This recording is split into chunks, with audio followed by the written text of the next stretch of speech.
Waking up in a high school musical full of drama, I fell for the cool brother of the villain. There are worse things than waking up on a stage in front of hundreds of people. Like realizing you're suddenly the lead in a school musical you never auditioned for and you're the love interest of the villain. The lights nearly blinded me. My head throbbed. I blinked into the spotlight, surrounded by teenagers in matching varsity jackets and glittery cheer uniforms, all frozen mid-song, staring at me like I just farted during the national anthem. "Who the hell are you?" whispered a blonde with perfect teeth, still holding a jazz hand aloft. I swallowed. To think I'm in the wrong story. Cue laughter. But it wasn't coming from the cast. It was in my head. Or maybe, outside of it. My name is Jamie, an Omega. Ordinary, cautious, mildly lactose intolerant. I went to sleep in my tiny Brooklyn apartment after binge-watching a dumb school drama musical with wine and leftover pizza. And now, somehow, I was here in it. In a world that smelled like stage paint, hormonal tension, and teenage destiny. Worse, a script was unfolding and I seemed to be following it.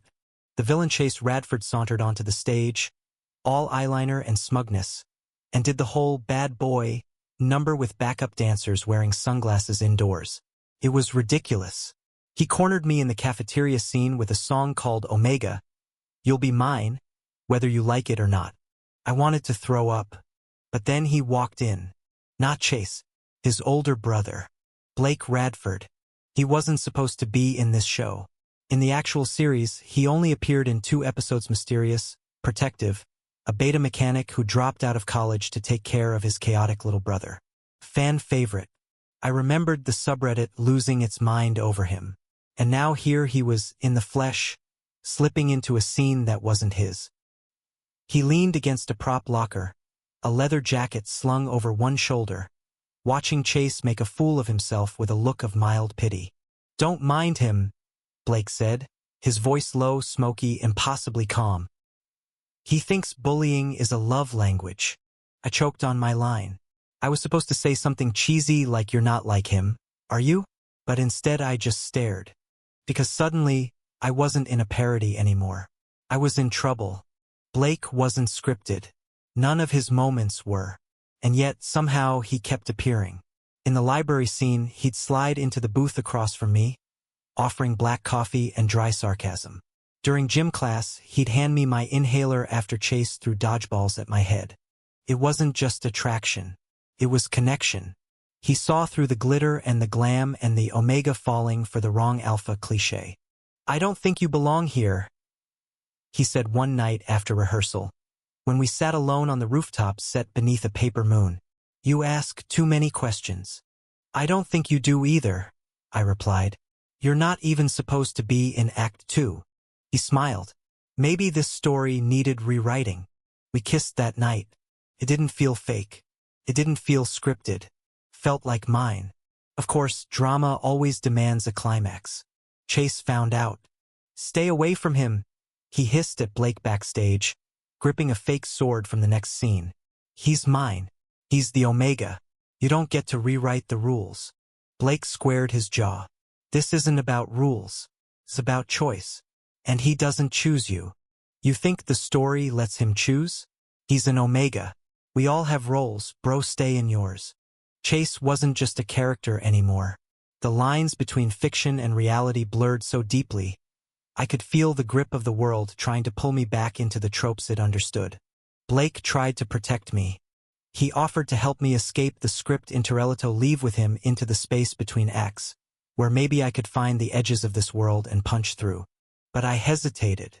The stage had become a cage. But cages, when familiar, can feel like comfort. Then came the winter ball scene, the one every fan knew. The one where the villain locks the Omega in the janitor's closet, then confesses on stage, thinking the Omega will show up, swoon, and accept his dark love. Only this time I wasn't in the closet. I was walking toward Blake, in front of the entire cast, the student body, the audience, the scriptwriter gods of this mad place. I took Blake's hand. "I'm not your love interest," I told Chase. He looked shocked, not angry, just broken, like a puppet cut from strings. I turned to Blake. "I choose him. I choose my story. He smiled like I'd handed him the moon. They say love can change a person. I say love can change a story. The world began to shake. Sets collapsed. Lights burst. The characters froze midline. And the knit was just us. Blake and me.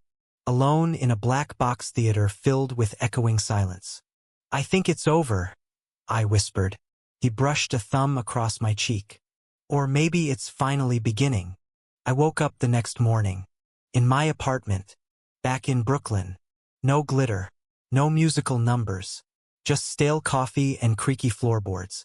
I thought it was a dream, until I found the leather jacket draped over the chair. And a note in shaky handwriting.